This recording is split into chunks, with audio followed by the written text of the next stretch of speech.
I mean, get me out on his control mages. He's 1-1 on Victor, undefeated on the Azir with a win. I mean, he's looking real good. It's just playing control mages like he does. It gives you so much time in these games. Even if you go far behind, it doesn't even matter just because you can scale. You got wave clear. You got game-changing ults. So I'm really excited to see what the boys can pull out this week. Yeah, and as we enter draft select here, we'll be coming down, and that Olaf will be taken away. And just one of these champions that Frost is able to perform on, and just has a lot of early game priority. Really fits his playstyle, so I like the ban coming out. As we do see the Udyr answer, just absolutely disgusting. Give him a real nerf right, please. I would love to see someone else in the jungle. Yeah, I would not be surprised if we see Udyr banned out in both games today. Like you said, champion is giga busted. GDI pilots it very well, so I'm not surprised to see any of these bans coming out so far. And then we got a Lulu as well. Once again, no surprise, trying to push book putting off of her comfort. We'll see what else we can get. Yeah, and these bans are just flying in fast. The Volibear Malphite rounding out the first phase bans coming out from the side of Uncle and the Nephews. Wondering what this last ban is going to be. Might lean towards. Actually, the Lucian goes away. Just too much early game priority for as good a player as... for as good a player as Benjamin Zipper is. But, like we were talking about the pregame show, is it even worth throwing bans at this guy? Yeah, no, it's tough, and I mean, it doesn't look like they're going to try to target ban anyone. It looks like they're going to ban a jungler, top laner, and support, and then a mid. So then we got the first pick, Tristana. One thing that's good about the Tristana is it can be a flex pick. You can take it mid or bot, so we'll just have to see how the rest of this pick ban plays out. We do not know where that Tristana is going to be. It can be either lane. Yeah, this Tristana, a really good flex pick coming through as Cole will step away for a second, as he did point out. Today it's going to be, me getting carried by the Lord Gamuel himself. As the Heimerdinger is going to be the response. So, I gotta think this Heimer's going mid. Already alluding yesterday when it got caught banned out. But I think Artie's been spending a lot of time just trying to get this pick ready, as we do see the raise your donger spam in chat. This pick's definitely going mid. Oh yeah, no, it could be mid, but it also could be an answer top as well. That would not be too bad in the enchanters. It basically, you can farm safe, you can play the poke, you're not going to get pushed in as Heimer. And we also got the Jinx. We got a hyper carry on both sides now. That's going to be, if it goes Tristana bot, Tristana Jinx, it's going to be a battle of scaling. Who's going to get ahead, who's going to get 3 items first, so we'll have to wait and see. Yeah, and Jinx definitely just a priority pick coming out from the side of double Umacorns, because I believe we've seen Obese Penguin on this pick every game, if not 3. But just something that he finds a lot of comfort on, and like you're saying, just a great hyper carry, able to do a lot of damage in these fights, covers a lot of your AD needs. But on the side of Uncle and the Nephews, the Rumble locked in, and I don't know if this is going jungle, but I have a feeling this is the jungle Rumble. Oh man, see, you hate to see it just on a Rumble in first rotation, because you do not know where these champions are gonna go. You could go Rumble top, Rumble mid, Rumble jungle, Tristana mid, Tristana bot. That could be even a support Karma. We don't know where these champions are going. Yeah. So I'm really interested to see what they're gonna ban in round 2 here.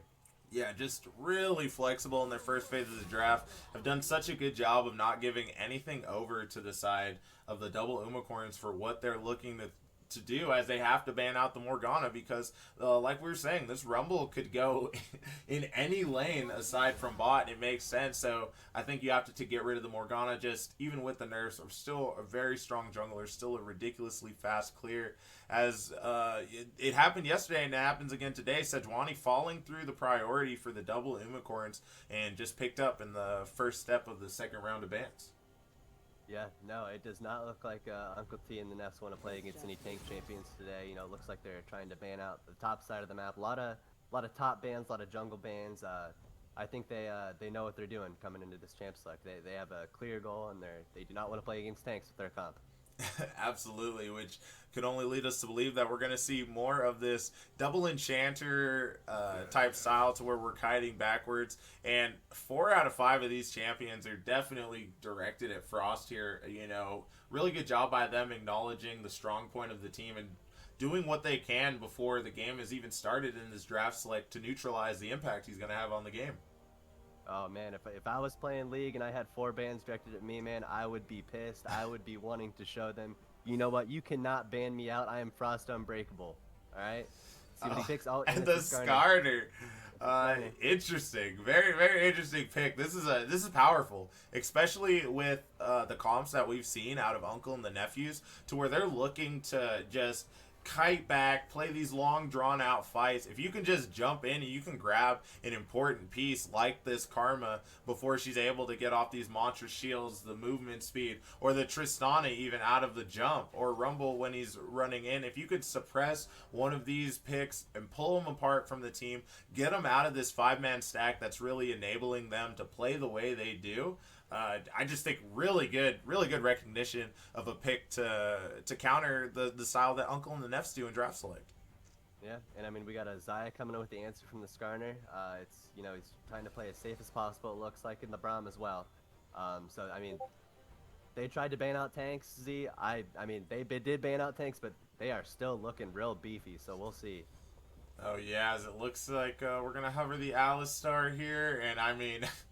This front line's looking impenetrable from the side of double Umacorns. Oh my gosh, to your point, those you can't ban enough tanks. No, you cannot. And one thing I do like about the Skarner pick is in a double 80 carry comp, if you play Skarner into it, that team is going to have to build QSSs. They just are, Big Z. And that is 1,300 gold. 1,300 gold, you're not building towards damage. 1,300 gold, you're going to be behind on your power spike. So they definitely got the Quicksilver Sash tax for Uncle T and the Nefs. So we'll have to see if it's prioritized. If Skarner doesn't really get ahead, they might not even need to build it. But if if they're on a back foot and they have to spend 1,300 gold on a defensive item, that's really going to put them far behind. Hard to keep tempo. Yeah, absolutely. And I'm looking more at this mid lane. While the Tristana is very safe, just flash ulti coming in from Skarner. I believe that is a flash impale. Just there's no counterplay. You're not able to get out of that unless you build the QSS, and that means if I'm playing mid lane, unless you're playing insanely safe, GDI is doing a very excellent job of making sure he's tracking the jungler. You know where Skarner is at all times. That QSS is going to probably have to be second item for Tristana if she's looking to play in this mid game. Yeah, no, and I think the Heimerdinger was a very good pick as well into the Tristana. One of Tristana's most strongest suits is pushing into turrets, looking for rums, looking for moving with GDI in the Rumble, trying to make some plays in the river. And Heimerdinger, I mean, he can push just as well, if not better than Tristana. So it's going to be pretty tough for them to get prio in mid lane, in my opinion. Yeah, I mean, in this Tristana, that's you hate to see it because you draft this Tristana, so you're able to pressure out the mid laner. You're able to do these things, but the Heimerdinger itself might even be able to, do fairly well in this lane, able to match the push that Tristana would have usually against other just typical mid laners. We'll have to see how it plays out. I'm not sure how the E interaction works with Heimer turrets, if it's still 2 shots or 3 hits to take out a turret. But with Tristana's short range, I do believe that the Heimer, at least in these early levels, will be able to stand a chance and push back on the early Tristana push. Yeah, and I mean, if we're looking at top lane as well, we got Bug putting on Karma, one of her comfort picks into the Scion. It's going to be a farm fest, and I mean, Karma can punish the Scion early. She's got the range advantage, and I'm really curious to see whether Bug Pudding is going to pull up the tank Karma. You can go Grasp, and you can build tank items, and it's very, very effective into the team. But she could also go a Moonstone or Australia's and give a more enabling build. So I'm going to be really curious to see what she pulls out. Yeah, and just after the nerf that Moonstone had taken, I'm actually really surprised to see Bug Pudding opt so much into the Moonstone over the Shirelias. I would like to see, just a little bit of variation. I do think they could get a lot out of these Shirelia picks, but I mean, I obviously can't say anything. This team is 3-0 with those Moonstone builds, so if it works, why change it? Yeah, no, I mean, it's hard to criticize the champs so far, so I mean, we'll have to see what they obviously had a plan. And I mean, I'm excited to see if they do go Shurelias. I'm excited to see the foot race between all 5 of them and Skarner trying to catch up. So I mean, who knows? Will Shurelias be able to outrun a Skarner? Yeah, and that's gonna be the big question, right? I think that this Skarner pick definitely gonna be under a bit of a magnifying scope here because, like you were saying, if this pick does fall behind, if you're not able to get you're not able to even be big enough to move up to this team. One thing we didn't hit on was the Braum. I really like this Braum pick. It stops a lot of the engage that the double Umacorns are looking to get off. So everything really apart from this Scion who becomes unstoppable during his unstoppable charge. Go figure. But I think that the math teacher will also just as equally have magnifying glass on him as well, because if he's able to play it if he's able to play it to where they're not going to be getting on top of him and he's actually peeling them back, then it's going to be extremely hard for the side of double Umacorns to really get in and get anything going. Yeah, no, I think it'll be interesting. I mean, a double Umacorns can scale. It's going to be real tough for a double AD carry comp to deal with both of these tanks. And, I mean, I just can't wait to see how it plays out. I think early game's going to define a lot of it, just because with Uncle T and the Nefs comp, they can really push their advantages if they do get it. But if they don't, I mean, it's going to be they got their work cut out from it. It's going to be tough. Yeah, so here we go. Level 1 start. Double Umacorns against Team Uncle and the Nephews. Undefeated team in the league here going up against our 1-0 team or 1-2 team, my apologies, in the double Umacorns. Let's see if they can bounce back, or let's see if Uncle and the Nephews just continue to assert dominance over the rest of the league. Yeah, I mean, we'll have to wait and see. We're seeing a lot of pings and a little movement in the bot side river on the side of the Umacorns. Doesn't look like much movement's happening. GDI is going to move up here. Yeah, and I think this is probably the most respect we've seen coming out of the double Umacorns for another team. That just shows what they think of Uncle and the Nephews and just how important they know this game is. Against every other team, we've seen some level 1 shenanigans. Yeah, no, I mean, it looks like we're going to look on blue side. Rumble's going to start red, and then Skarner's going to start red as well. So we might see some vertical jungling. But the thing is that Umacorns have their jungle warded up, so they will definitely see this before it comes to fruition. Yeah, and I'm really interested to see if we're going to see Bug Pudding just continue to get away with these support picks, you know, yet to really be punished for something that should have a little less priority in lane. The Karma actually stronger in lane than I would say the Lulu is, able to stay relatively healthy and able to match the push. As it will be, like you were saying, just jungle starting on opposite sides. And it does look like the Skarner will opt into a full clear. Yeah, full clear, or you could look for a cheeky gank top.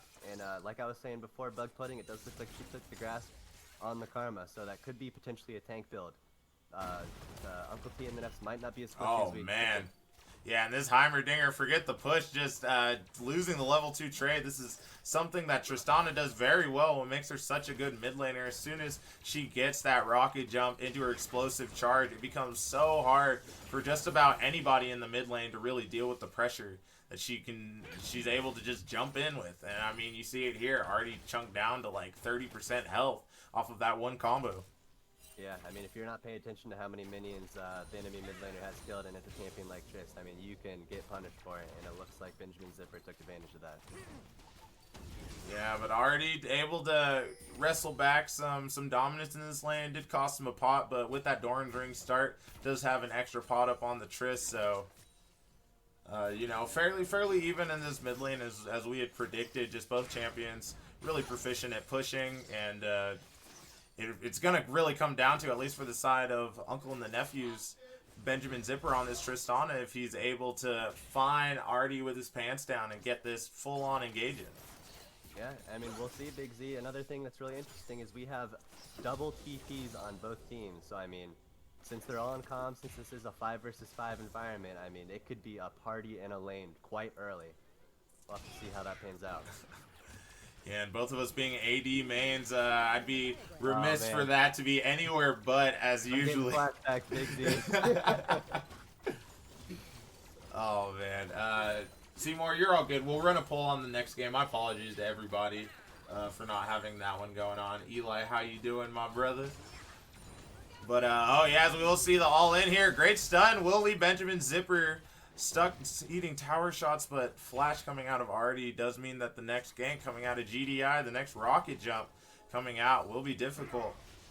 Oh, is Frost Unbreakable actually looking to start this fight? I don't believe he wins that against Rumble. Just cheeky auto attack as he eats the electric harpoon on his way out. Yeah, I mean, Heimerdinger does burn the flash there, but it does look like he won the trade, believe it or not. That was a really clutch stun from the Heimer. We'll see if he can turn that into any pressure in the mid lane. He does have to be careful, though, without flash, pushing up with a jungler as aggressive as GDI is. Yeah, and it looks like Frost Unbreakable clearing his full jungle, but was actually denied both scuttles by GDI. GDI able to pick both of those up. Might spell trouble as we get later into this game. We'll have to see. But already GDI looking for this return gank. Already, remember, has no flash. The rocket jump comes right in. There's the explosive charge. One more would put him at the close to max stack, but able to walk out. Low on mana. Will just be able to return. But, I mean, this is the point of pressure. This is the duo that are looking to get the gold lead, really be able to carry these games that we've seen in their first three. So something Artie's going to have to watch out for, because that will not be the last time we see that happen. Yeah, oh man, you can tell how comfortable he is in this Heimerdinger. He is 2 for 2 on those stuns hitting when he gets ganked, and I mean, he has to burn TP as well. Does not look like Tristana has to burn TP. She's walking back to lane right now. She got the push out, so there is going to be a TP advantage for Uncle T and the Neffs in the mid lane. Yeah, and that'll be really important to watch as we see GDI pathing bot. There is a ward in the river. If he keeps going, will be spotted out. They should be able to walk it out, but Bill Fortes actually tagged up by that Frostbite coming through from the Braum. Does have to burn the flash to get out. Is running that cloak, the Nimbus cloak. So the flash gets the movement speed off at the end of it. Able to get out, but no aftershock on this Alistar means that he won't be as tanky as you would typically expect. Oh man, you can just really see how much pressure GDI puts on the enemy teams, and he's already burned 2 flashes, and I mean, all of his ganks have been successful. They've gotten flashes, but they haven't been able to get any kills, and with a team comp like theirs, you know, Uncle T and the Neffs need to get something going if they want to pressure lead early. And something really scary that stands out to me as Frost Unbreakable will look to pick up his first scuttle of the game. Kudos to him on grabbing that, but Bug Pudding in a lot of the games we've seen her play in has actually been down in CS. In this game, already up 17 CS over this Scion right now, and I mean, just looking back at the games Bug Pudding has played from the deficit, I am terrified of her being in the lead. Oh yeah, I mean, a three wave lead at 7 minutes lead doesn't get much better than that. She's already got those tier 2 boots as well, gonna give her a little extra movement speed, make her even more successful at kiting out this Scion. So I would not be surprised if we saw GDI start to pass top, see what he can do topside. Yeah, and that's usually where we see that lane just take off, is once GDI really is able to just set up there and really able to capitalize on the pressure that Bug Pudding is able to make, you know, even on these support picks. It's usually when the game starts blowing open. Benjamin Zipper already one to usually be able to take care of things on his own, so GDI doesn't typically spend as much time around that lane, but it does empower him to be able to move to these other lanes and get them going. Yeah, I mean, we'll have to wait and see. They do have flashes down in both mid and bot right now, and surprisingly, they were able to pick up the dragon, even without flashes. And it doesn't look like they were able, the Uncle T and the Neffs were able to make a lead on the other side of the map, so we'll have to wait and see what happens. Yeah, just didn't have the vision over the dragon, so just not able to make the move. But with the team that they've drafted, they don't have any problem giving up some of these early dragons. As far as scaling goes, for both sides, actually relatively even. So I think the big advantage that we hit on as the equalizer does drop. I am already able to get out. Doesn't burn the flash, still didn't have the flash up, but they are just fishing for him. And I wonder if this is going to slow down what we typically see out of them, where GDI is able to transition top. Because if Tizzy's not able to build this lead, we're so accustomed to him having in the first, 10, 15 minutes of the game, does that change the strategy?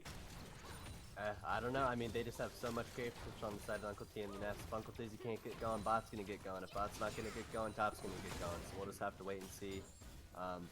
I am Artie though. He's been ganked 3 times already. If I am Artie, I would be frustrated. Yeah, it's GDI. Ooh, yeah, and the unstoppable charge used just to get back to safety here. Great ulti there by World War II Penguin. Man, GDI, he is spam ganking and he is burning summoners. He is burning ults, but I mean, they just cannot get anything right now. The craziest thing is with all the ganks we've seen out of GDI, even on CS with Frost Unbreakable. Frost Unbreakable really hasn't even tried to gank. The only action we've seen out of him other than this power farming is, you know, when he ran into GDI in the bottom river, got a little bit of trading going on, but for him it's just been, let's get to 6. Like, I need this ability to unlock. No one has QSSs right now. This is where I'm going to get the most value out of a champion like Skarner. So good on him for recognizing that, but now it's going to be, you know, it's going to be something to follow to see, all right, you've left your lanes to just survive on their own. Are you able to do something with this ultimate? Yeah, and I mean, he's level 7 right now. He's had level 6 for 1. It doesn't look like he's in a hurry to gank, so I'm really curious to see what he'll try to put some pressure on the map. Yeah, bot lane, they will have to reset, and, you know, just another CS discrepancy opening up. Already down to almost a 30 CS deficit in the top lane for this Scion. Karma farming really well for herself. But looking at the bot lane too, almost a 20 CS deficit. That is the gold lead. This gold lead is 1.2k right now, and it's all through just these CS differences in the top and the bot lane. Yeah, I mean, even if the other kills are even though they got the dragon, I mean, the CS lead is giving them a bit of a lead. And I mean, if this keeps up, it's going to start going to be 3k soon. It's going to be 5k. And then, I mean, sooner or later, if nothing breaks, I mean, that's going to be a pretty big lead for Uncle T and the Nest. We'll have to wait and see what happens. Yeah, and that's just great laning from them, you know, just being able to play their game, being able to, you know, do just the basis of the game. You know, if you can't farm, it doesn't matter how strong the picks you grabbed are. It doesn't matter what your comp does.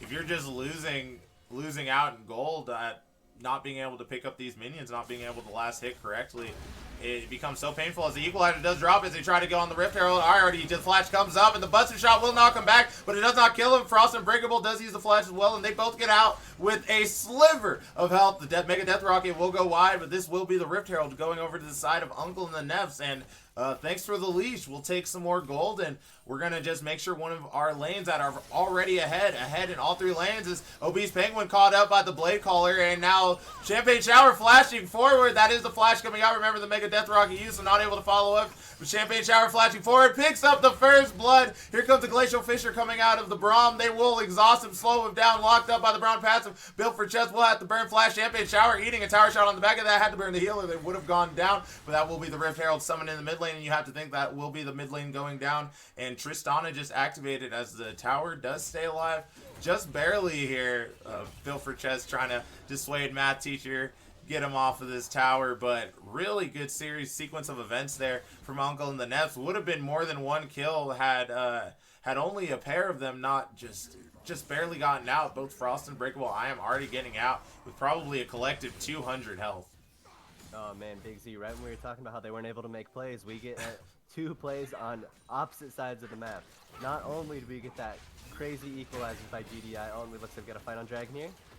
Oh, yeah, Matt Teacher actually was pretty split off from his team, something that they could have capitalized on, but no vision, doesn't know where anybody else is. Everyone missing off the map means you have to just give them that respect. As it looks like we will have a dragon fight here. Uncle and the Nephews coming up from the bottom side of the river. Champagne Shower, remember, doesn't know ulti to be had. I am already walks up right into the Blade Caller, standing on the equalizer. Will just go down for the explosive charge. The Bat Teacher trying to get away and will not fall on the backside. Jinx able to lock up the dragon, and that is all well and good. But how does the rest of the fight look after the double Umacorns have already lost 2 people as Built for Chest will go down on the backside. Remember, this is a phase rush. Alistar, he is not tanky once he goes in, so they are just able to blow him up, and no one dies on the side of Uncle and the Nefs in this game. Though they get the dragon, this game's getting scary for the side of double Umacorns. Oh man, this game is just escalating very quickly. Uncle T and the Neffs coming up 3 times in a row, 3 big fights that they seem to have just been gotten away with no health. And I mean, while they did get the dragon, Uncle T and the Neffs seem to have gotten a lead on the kills. So I mean, it's gonna be close. You have to start to think: is double Umacorns? Are they gonna? I don't know how else they could win this game for now if they don't get Soul. Yeah, absolutely. Good. That dragon becoming an absolute win condition, as we do see this mid lane lead. We talked about this 10 to 15 minutes already. A 1K gold lead sitting in this mid lane. Almost a 1.5K gold lead sitting in this bot lane. And much to your point, you said, if you can keep Benjamin Zipper down, somebody else in one of these other lanes will step up. And I'm starting to think that Sivir was just a bait for these last 3 games that they played her, because this Xayah is looking absolutely clean out of Champagne Shower. Oh yeah, I mean, he saw 1v2 and he went for it, Biggsy. I'm telling you, if I was playing Xayah, if I see an Alistar walking towards me, I am backing up. Champagne Shower said he wanted to smoke and he took that 1v2. Absolutely. And just coming out on top of that one, now sitting at just under a 20 CS lead, sitting at that 17. And Matt Teacher just clearing some vision here. I was wondering if something would go down. GDI is down here, does have that equalizer up, so we might see something. The Glacial Fissure being up for the Braum as well. Champagne Shower ulti. Spot lane could get hairy, but we'll have to see. Yeah, I mean, last fight at Dragon, the Heimerdinger just completely sat in that equalizer all, and I mean, he got burned down real quick. Same with the fight at Herald. Perfectly positioned equalizer right in between the wall. They were stuck between the wall and the equalizer, so I mean, they need to start positioning better. This equalizer is going to absolutely melt them in team fights. Yeah, this got a just... Night Harvester coming in as well. That's going to be big damage, Z. Yeah, and this is really where Rumble shines, right? As soon as that Mythic comes through, he just becomes so much more of a threat. And just taking a look at some of these CS leads we talked about, in the top lane, the CS lead is actually still growing here for the Karma, able to just bully the Scion now. He is on a wave, though, should be able to close that gap up a bit, as he does there, as you can see on the scoreboard. But this mid lane is just getting out of control as Benjamin Zipper picks up the first tower, and this Tristan is big and now free to move around the map. Oh man, Z, I mean, if you're playing Heimer and you lose first turret, I mean, something went wrong. And I mean, I know he had, oh, here we go. Yeah, Frost Unbreakable caught up. The Braum ulti will knock him up. And here comes Benjamin Zipper. Remember, no tower. Locked up by the Braum passive. Doesn't even matter. Here comes World War II Penguin. Able to buffer the stun with the rocket jump. Very difficult to do on Tristana, but very well done by Hero Beast Penguin trying to move up. And the Math Teacher, you might be on the wrong side. The traps, oh, Benjamin Zipper just flashes right over and says, hey, those traps are cool, but if you don't touch them, they do nothing. And that is the explosive rocket jump. Charge back up for the Tristana, jumps right back in. Buster shots him away and jumps right back out. Benjamin Zipper styling. This man is an ADC main, I swear. The Lucian, now the Tristana, just looking so clean on these picks. But oh yeah, I guess he plays mages too, as we saw just incredible Orianna play out of him yesterday. Oh man, what a fight. And I mean, it's starting to get... Oh man, Frost Unbreakable burning the flash with the blade. Caller will root him up. Not able to close that gap any longer. Oh, in this game, it just seems like the double Umacorns are grasping at straws, just trying to go for all these plays. It looks like what they really need to focus on, as we alluded to earlier, is these dragons. We will have some late recalls coming through. Benjamin Zipper, you have to believe, a lot of gold in his pocket. We'll be looking to reset this dragon's up soon, as the rest of the team is on their way. But there's a window now where Tristana won't be there right away. Champagne Shower hasn't gotten his reset off yet, and actually looking for him here, does not have the flash, does not have the ultimate. You gotta believe he is dead. Teleport's coming through, but the empowered W, and Benjamin Zipper TPing right into the team. That will be the knockup. Can he get out of this one? And he is shut down by Frost. Frost able to pick up both of those kills. You would have liked to see something like that going on to one of your carries. The Math Teacher will be locked up here, going to be looking to try to jump to the Karma, able to get that off. But this is Dragon up, and it is a 3v5. Great pickup coming out from the side of double Umacorns. Able to, just find the Xayah with nothing up, flash down, ultimate down, and able to capitalize on it, secure themselves another Dragon. Oh man, I mean, it looks like double Umacorns are about to secure Soul Point with this win Dragon. I mean, we were talking about Frost Unbreakable before the game, Z, how he has to, come in, make some calls, make some plays, try to breathe some life back into this team, and my god, did he just do that. He saw Zion mid lane. He said, you know what? You are not allowed to stand there. You are out of position. I already blew your flash. And Champagne Shower gets punished for that.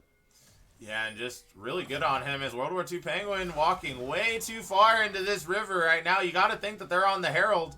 The only other objective on the other side, the teleport is coming through. That will be Artie TPing in. You know, real scary stuff because, you know, Braum steps up there. That Heimer just gets absolutely blown up. GDI did have the equalizer down. So here comes the equalizer laid beautifully over 3 of the team. No one's going to be locked up in it, so that is good. Jinx able to just shoot from behind, but steps up, rooted by the Blade Caller and built for chest, tanking up as much as he can, but the damage is not coming through. The exhaust does come down onto Artie's. Frost and Breakable has to try to threaten him with the ultimate to push him back. Doesn't even have the ultimate up, but this looks like Reset City coming out from Benjamin Zipper, but does jump away from the team, worried about maybe being caught by another stun, as Artie has been so key with those. But that is a Rift Herald going over to the side, and a little bit of greed coming through from the double Umacorns. Did just get the dragon, not everyone able to get a full reset. Heimerdinger even expending the flash to get into that fight, and you just have to wonder if that was something they needed to take when right now your win condition is this dragon. Right now, you need to be playing around that. You can't be forcing the issue around some of these other objectives when you're in, you know, such a volatile state after finishing dragon. Oh man, I mean, double Umacorns, they are tanky, but I mean, looking at that fight, it just not look like they have the damage to compete with Uncle T and the Nefs quite yet. And I mean, we do have looks like the itemization for Benjamin Zipper and Champagne Shower are exactly the same. You know, you got the Kraken Slayer and the Last Whisper. I mean, they're looking to shred these front lines. And I mean, I don't think right now they don't have the damage to compete with it. Yeah, I think that, I mean, the problem I'm seeing right now is no QSSs coming through, and while we have a really quick lull, tab out for just a second here. The people have spoken again. We need to get you maximum. Turn me up, Z. All the way up, and we're back in the game. My apologies, guys. Let me know if that is better. Test. Vinny, Hokage Vinny, Quintuck, test.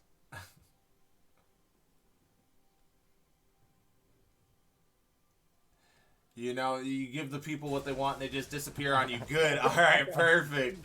All right, sweet. And so getting back into the game now, looking at actually the teams, something I've seen very typically when people go up against Uncle and the Nephews is their solo laners get down in gold because they feel like they need to be grouping together, they need to be forcing the issue. As Frost Unbreakable will spot GDI out here. Shouldn't amount to much. Just going to be clearing some vision here. Keeps Benjamin Zipper down here safe.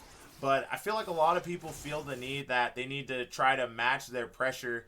Whereas Uncle and the Nephews, usually as a team, want to be grouped together. They fight better as 5, but also just falling behind in gold, falling behind in experience shows in these fights, and I feel like not enough teams give credit to that. But this game, you know, already able to stay with Benjamin Zipper at this level 12. World War II Penguin is a level down from Bug Pudding, but this is still closer than I've seen from a lot of other teams, excluding the boys yesterday, against Uncle and the Nefs. Oh yeah, I mean, Z, you know, they might be down 6k gold, but they are on soul point. They are not out of it yet. Their tanks are still scaling, and I mean, we don't have QSSs on any of the carries, so I mean, we're one Skarner ult away from, you know, double Umacorns pulling out a teamfight win. We'll have to wait and see. Yeah, and that will be the Rift Herald dropping in the mid lane. You have to believe this is just timing out, as it should be able to be picked up, but they are just going right over to Baron. Not a lot of vision going on over there, so you're making them choose. Are you coming to us, or are you stopping this Rift Herald? But the Rift Herald's still sitting in the mid lane. Baron will be disengaged from just not the push that they were hoping to get out of the Rift Herald, and with Dragon spawning in 40 seconds, you have to believe that Uncle and the Nephews need to deny this soul. Yes, it is just a Cloud Dragon. Yes, it is not the greatest of all the souls, but it is still a soul nonetheless that people like the Alistair, people like the really the Alistair are going to benefit for the most, but everybody else still getting that cooldown reduction. Still will be very big on people like this Skarner, the Scion, the Jinx, all ultimates that, you know, you would love to have up sooner. I mean, that Skarner's gonna be able to pull people from across the map if they get that soul point seed. Yeah, that movement speed will be absolutely brutal coming out of that Skarner. And Bug Pudding still top, does have the TP, so does not mind TPing a little bit late as the TP does now come through. World War II Penguin just now passing the blue buff on the bot side. So we will have a full-on 5v5 here, and the thing I'm looking for is this Rumble ult.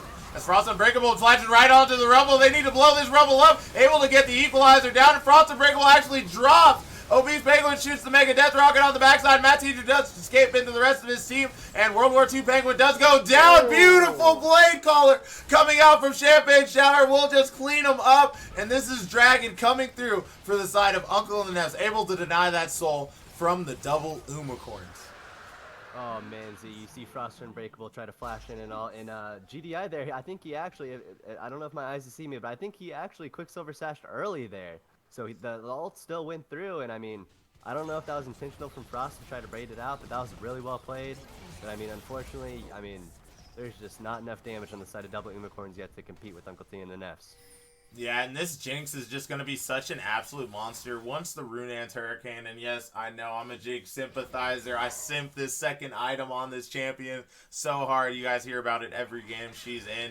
But a fight like that is so much different if your Jinx is able to use Rocket Form and just spam hit 3 to 4 people with the AoE explosions every auto attack. So I think that will be something that the double Umacorns can look forward to in these fights, but really good pull. But playing devil's advocate, I'm worried, Gam, because we just pulled GDI away from his team and you didn't have the damage to melt this Rumble. Rumble has no tank items. Rumble is paper once you get on top of him, and them not being able to kill him during a great grab from Frost Unbreakable does make me a little worried about these fights going forward. Oh, it's worrying as well, Z, because I mean, Frost Unbreakable, all he needs to do is press tab, and he sees a QSS on Rumble. He looks at the 4 other players on that team, no QSSs. So I mean, I think the target selection needs to be better, and I mean, they just need to find a way to delay this game so that their carries can scale. We already have 2.5 items on Champagne Shower and Benjamin Zipper. Meanwhile, I am anti and Obese Penguin sitting on 1.5 items. So right now, I mean, if they try to fight Uncle T and the Neffs, I'm not sure it's going to turn out too well unless they get a big pick. Yeah, and as well, that second item coming through, very importantly, that Lord Dominix is going to give them the ability to be able to fight these battles with this tanky front line coming out from double Umacorns, as this bot lane should not really be anything. Drops the equalizer. It does land the harpoon. Actually uses the knockup. Doesn't just knock him back with the Alistair. And this might be Obese Penguin just going down. And a little misplay as the Blade Caller does land on the other side. And they are able to pick up World War II Penguin built for chess. Will burn down, and Bug Pudding able to pick up that one. The ultimate does come down, and a great redirect on the feathers coming out of Champagne Showers means that Benjamin Zipper is able to clean that kill up as well. 4 kills down on both sides of the map. This game is scary, and Uncle and the Nephews looking to move towards this Baron and secure their 4th win of the ULS split. Oh, Big Z, I mean, double Umacorns map is just bleeding. And I mean, they lost the Soul Point fight, and I think that was, you know, if they won that fight, they might have got a little momentum, but I mean, this game is just about as good as over if they can secure this Baron here. Yeah, and that will be the Baron going down, and just tapping out to look at the gold lead right now. You know, we give Frost a lot of respect, but Skarner maybe not as much priority as he would have liked. The enemy team, the only person that has QSS is the Rumble. These 2 ADCs don't even respect the Skarner enough to build QSS, and no need. Both with 1 death, both sitting well ahead of their lane opponents. You know, the 4K gold lead now in the mid lane, another 4K gold lead in the bot lane, and this Skarner, yeah, he's landed some good pulls, but they haven't amounted to anything. And I like the idea of the pick, but the execution of it, as not just Frost but as a team, just has been poor, and Uncle and the Nephews have been able to play around it and succeed. I mean, besides that one misstep in mid lane by Champagne Shower, I mean, their positioning, Champagne Shower and Benjamin Zipper, both their positionings have just been perfect in these team fights. And I mean, it is very hard for Skarner to step up to those double 80 carry comp as well as a Rumble. I mean, you're going to walk through an equalizer and pull an 80 carry? I don't think so. Right as the equalizer does drop, Benjamin Zipper looking to rocket jump right on the Artie in a great position coming out of that rocket up to just go on and win into the bush, able to finish him off mid-air. Styling on him now is Benjamin Zipper, just looking to end this one. Oh yeah, I mean they're trying to close this out. You know, they got stuff to do this Sunday. They got a cookout to go to. You know, they got friends coming over. They got to end this in less than 30 minutes. All right, GDS gotta get out of here. Yeah, they're definitely looking like yesterday's 40-minute game definitely got on their nerves as the Rocket Buster Shot comes through a little bit late. Means that Benjamin Zipper won't be able to avoid the pull, but Frost Unbreakable just goes down as OB's Penguin picked up on the backside. And here comes Champagne Shower raining down the feathers. World War II Penguin looking to try to do what he can. Picked up on the backside. And once this goes down, they will have the ace. They will have in him. They will have the towers. And this has to be game, barring any miracle coming out of I am already sitting back far enough to try to dodge any smoke that might come through. Champagne Shower dropping the ultimate right away, able to get the snare down, but won't dive for the cheeky kill. The ult rockets finally come through, and the uncle and the nephews are our first team to improve to 4-0 in the ULS. Oh, Big Z. I mean, it's after this. I mean, I thought, you know, the Umacorns were going to be the ones. I thought they were going to be the ones to be able to challenge the Uncle T and the Nefs, but I mean, that was a very decisive game by the side of them. It was a little scary early, and, you know, they did get Uncle T and the Nefs to sole point, but, I mean, they didn't have what it took. No, they did not, and that was just a heartbreaker from the side of Double Umacorns. You like what they did with the draft. You know, we talked about it. Another team similar to the boys' style with it yesterday, to where they were like, hey, all right, if you're going to draft these enchanter comps, if you're going to do these comps really without a front line, then we're just going to draft front line and we're going to run at you. But I think the problem we're seeing with some of these teams is that this front line that's running at them, it's not like a sudden engage. That's why I like things like the Malphite ban, because everything had to be just an approach. It wasn't just the instant, all right, the fight's going on.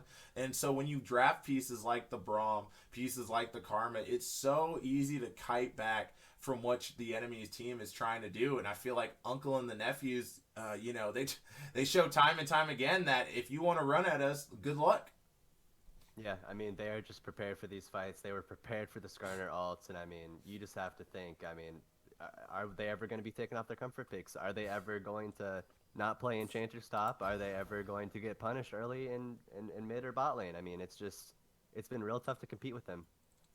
Yeah, absolutely. And, you know, I wonder, I hope not, but I wonder if it's really going to come out to a best of 5 series to where we see this team actually be challenged in the draft to where they feel like they need to flex into something else, because right now, sitting comfortably ahead of the field 4-0 right now, the boys playing next, looking to try to stay just that one game behind Uncle and the Nephews. But the big problem here is that if they don't have to show anything for the rest of the season, how are you playing against this team in a 5 or in a best of 3?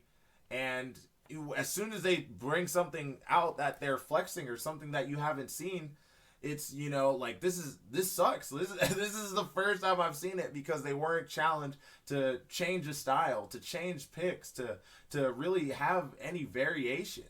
But just really amazingly done by them, and Uncle and the Nephews reaching that 4-0 mark, first team to hit that 4 wins. And I'm curious now if we're gonna have to wait till this rematch against the boys, or perhaps Dino Nuggies, for someone to step up and be the next team to challenge them. Yeah, I mean, it's going to be tough to challenge them. And I mean, Double Umacorns, they did do their best. I mean, they did try to, you know, take initiative and engage, and I mean, they got him to still point, Z. I mean, it was close. One good fight, and I mean, that could have been a banger game, but I mean, it's just, I think it just came down to execution of the team comps, and Uncle and the Nefs definitely had the edge on that one.